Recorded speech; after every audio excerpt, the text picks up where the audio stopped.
The 10 commandments definitely need some updating. Maybe we need to take it down to 5 commandments. We'll have to see. One of the things about the 10 commandments is that what they tried to do was they tried to make it easier for humans to understand how to live a good life. They needed to create a Cliff Notes version because the Bible is too big. The Old Testament, New Testament, these are too big, complicated documents. So they came up with the 10 commandments saying, okay, here's the Cliff Notes version. Then someone told God, listen, man, this 10 commandments is too much. Can you just give me one commandment? Because I can't handle 10. Just give me one. So God said, no problem. I'm God. I can do it all in one sentence. Okay, I don't need 10 sentences. So God came up with one commandment. You know what the one commandment was? Do unto others as you would have them do unto you. So God basically encapsulated everything into one commandment, saying, just follow this edict and everything is taken care of. Instead of saying, thou shalt not covet thy neighbor's wife, thou shalt not covet thy neighbor's goat, thou shalt not covet thy neighbor's house. He just said, do unto others as you would have others do unto you. And that takes care of all the wife adultery issues in one shot. But the idea is that you think of it as if you're a business owner, is that in 1995, when I first started investing, I had $1 million that I had gotten from the sale of my business, a portion of my business.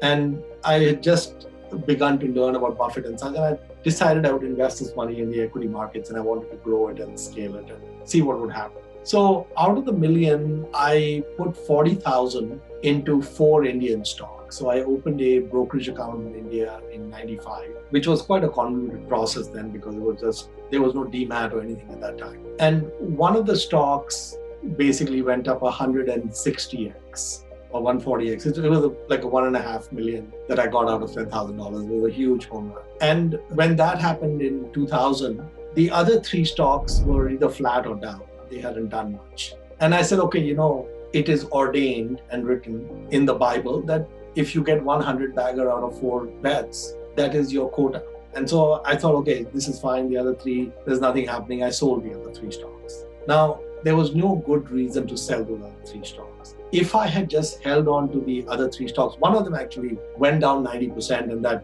basically was a useless investment. So let's forget about that one. But there were 2 others in my portfolio that one went up from the time I bought it till today, 500x. And the other one went up about 150x. Now, to capture those 500x and 150x, I needed to have a 26-year holding period, right? I needed to be holding it till today.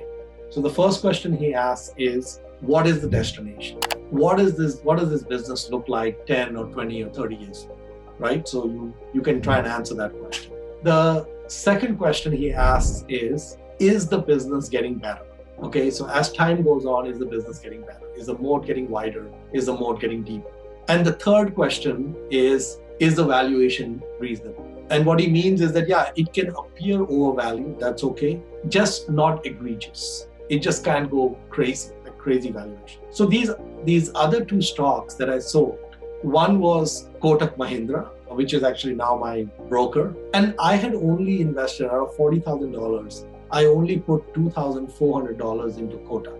And I put the $2,400 into Kotak almost at the last second because they were my broker.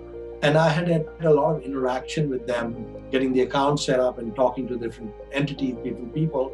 And I was extremely impressed. I was very impressed with the people I was dealing with. And I said, this business, the brokerage business, is going to do nothing but grow. It's a great business, and these guys are really good guys. At that time, Kotak did not have their banking license. The banking license came 8 years after that.